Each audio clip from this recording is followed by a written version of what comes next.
New Zealand সড়ক নাম শুনে ভিনদেশি মনে হলেও পাসপোর্ট ভিসা ছাড়াই দেশের মধ্যে ঘুরতে পারবেন সবুজের ক্যানভাস খ্যাত এই সড়কে।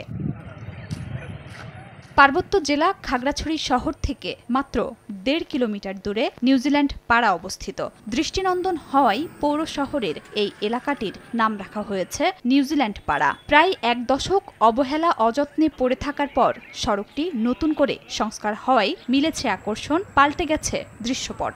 ধানক্ষেতের মাঝখানে সড়ক থেকে প্রাকৃতিক সৌন্দর্যে ভরপুর মনোরম দৃশ্য যে কাউকে আকৃষ্ট করবে। এই পাড়ার সবচেয়ে আকর্ষণীয় রূপ হচ্ছে সড়কের ওপর বসে বর্ষার সময় আলুটিলা পাহাড়ের ওপর মেঘের ভেলা দেখা। প্রতিদিন এ দৃশ্য দেখতে নানা বয়সী পর্যটক ভিড় করেন এই স্পটে। এখানকার প্রাকৃতিকগুলো সবুজ ঘাস, ধানগুলো অনেক সময় সবুজ থাকে, এই কারণে এখানকার লোকজন যারা আমরা আছি সবাই মিলে আমরা এটাকে নাম দিই নিউজিল্যান্ড। এখানে আমরা প্রতিদিন ঘুরতে আসছি, এখানে আসলে একটা অনুভূতি করা ভালো লাগে। ব্যবসাটা আসলে 2 মাস হলো শুরু করছি, এখন প্রথম দিকে একটু কম ছিল, এখন মোটামুটি ভালোই চলছে। সড়কের সৌন্দর্য বাড়াতে স্ট্রিট লাইট স্থাপন, ফুটপাত নির্মাণ ও ফুল গাছ লাগানোর কথা জানিয়েছে পৌর কর্তৃপক্ষ। কিছু গাছ সিলেক্ট করেছি যেগুলো মানে এখানকার পরিবেশ ধ্বংস করবে না, কিন্তু পুরো এলাকার সৌন্দর্য বৃদ্ধিতে একটা ভূমিকা রাখবে। পর্যটকদের আকৃষ্ট করতে বিভিন্ন পদক্ষেপের কথা জানান